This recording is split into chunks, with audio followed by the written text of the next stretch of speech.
من الصعب أن أختار هدفا واحدا، إنه لاعب جميل. ذكر الهدف أمام نيوكاسل عندما استلم مني الكرة ومررها لي مرة أخرى بالكعب ما بين اللاعبين، كان هدفا جميلا.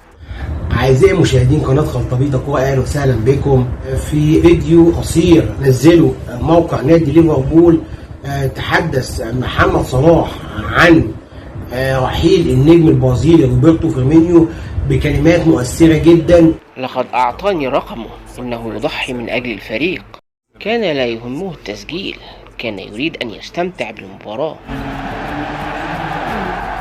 احنا عارفين ان محمد صلاح وفيرمينيو وماني كان واحد من اعظم الثلاثي اللي لعبوا مع بعض في تاريخ الدوري الانجليزي والكرة العالمية.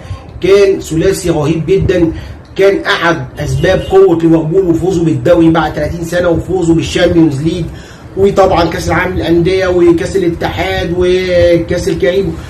كان ثلاثي خطير جدا، وكان نصف اهداف ليفربول عن طريق هذا الثلاثي الخطير.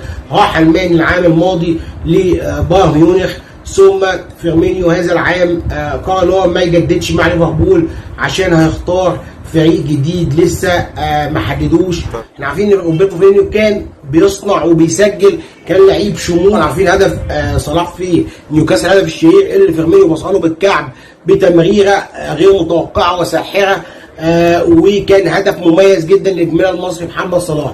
دي كانت كلمات الوداع للنجم المصري محمد صلاح للنجم البرازيلي فيرمينيو اللي نشرها نادي ليفربول على موقعه الرسمي. طبعا كل التوفيق للنجم البرازيلي روبرتو فيرمينيو. كان زي ما بيقولوا كده ما عندوش ضغينه ولا الماني ولا لصلاح، بيلعب للاستمتاع، بيحب الجميع والكل بيحبه، ما كانش اناني، بالعكس كان دايما محبوب من كل اللعيبه ومن الجماهير، لانه كان انسان زي ما بيقولوا كده نقي، ما بيشيلش ضغينه لاي حد. اتمنى يا رب يكون الفيديو عجبكم. لو الفيديو عجبكم تعملوا لايك وشير وسبسكرايب وتفعلوا الجرس وتدعمونا في القناه.